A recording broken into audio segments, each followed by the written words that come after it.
Mega family నుండి heroine అయిన ఏకైక అమ్మాయి నిహారిక కొణిదెల. ఆమె ఎంట్రీని మెగా అభిమానులు వ్యతిరేకించారు. అయినప్పటికీ నటి కావాలన్న తన కోరికను నిహారిక నెరవేర్చుకుంది. ఒక మనసు చిత్రంతో సిల్వర్ స్క్రీన్ కి పరిచయం అయింది. అనంతరం హ్యాపీ వెడ్డింగ్, సూర్యకాంతం వంటి రొమాంటిక్ లవ్ ఎంటర్టైనర్స్ చేసింది. 1-2 తమిళ చిత్రాలలో సైతం నటించింది. చిరంజీవి నటించిన భారీ పీరియాట్రిక్ చిత్రం సైరా నరసింహారెడ్డిలో నిహారిక గెస్ట్ రోల్ చేయడం విశేషం. మరి భవిష్యత్తులో నిహారిక మరొక వివాహం చేసుకుంటారా లేదా అనేది చూడాలి. ప్రస్తుతం ఆమె కొత్త చిత్రాల నిర్మాణంలో బిజీగా ఉంటుంది. నటిగా, నిర్మాతగా ఎదగాలని నిహారిక కోరుకుంటుంది.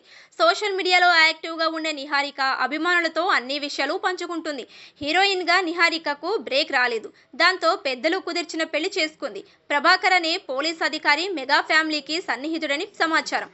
ఆయన కుమారుడు వెంకట్ చైతన్య జొన్నలగడ్డతో 2020 డిసెంబర్లో నిహారికకు వివాహమైంది.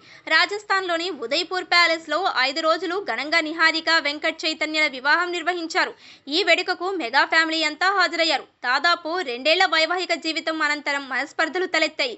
పరస్పర అంగీకారంతో విడాకులు తీసుకున్నారు. విడాకుల అనంతరం నిహారిక కెరియర్ పై దృష్టి పెట్టింది. నటన కొనసాగిస్తూనే చిత్రాలు నిర్మించాలని ఆమె భావిస్తున్నారు. హైదరాబాద్ లో ఆఫీస్ ఓపెన్ చేసి నిర్మాణం చేపట్టింది. నిహారిక నిర్మాతగా తెరకెక్కిన కమిటీ కుర్రోళ్ళు మంచి విజయం అందుకుంది. నిహారిక నిర్మాతగా సక్సెస్ కొట్టింది. మరోవైపు ఆమె కొన్ని చిత్రాల్లో నటిస్తుంది. తాజాగా తన ఇంటర్వ్యూలో నిహారిక విడాకులపై స్పందించారు.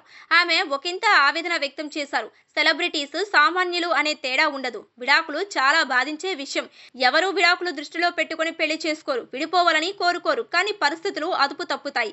కఠిన నిర్ణయాలు తీసుకోవాల్సి ఉంటుంది. సవాళ్ల నుండి మనం చాలా విషయాలు నేర్చుకునే అవకాశం ఉంటుంది అన్నారు. నిహారిక కామెంట్స్ ని గమనిస్తే విడాకులు ఆమెను మానసిక వేదనకు గురి చేశాయని తెలుస్తుంది. అలాగే తప్పనిసరి పరిస్థితుల్లో విడాకుల నిర్ణయం తీసుకున్నారని అర్థమవుతుంది.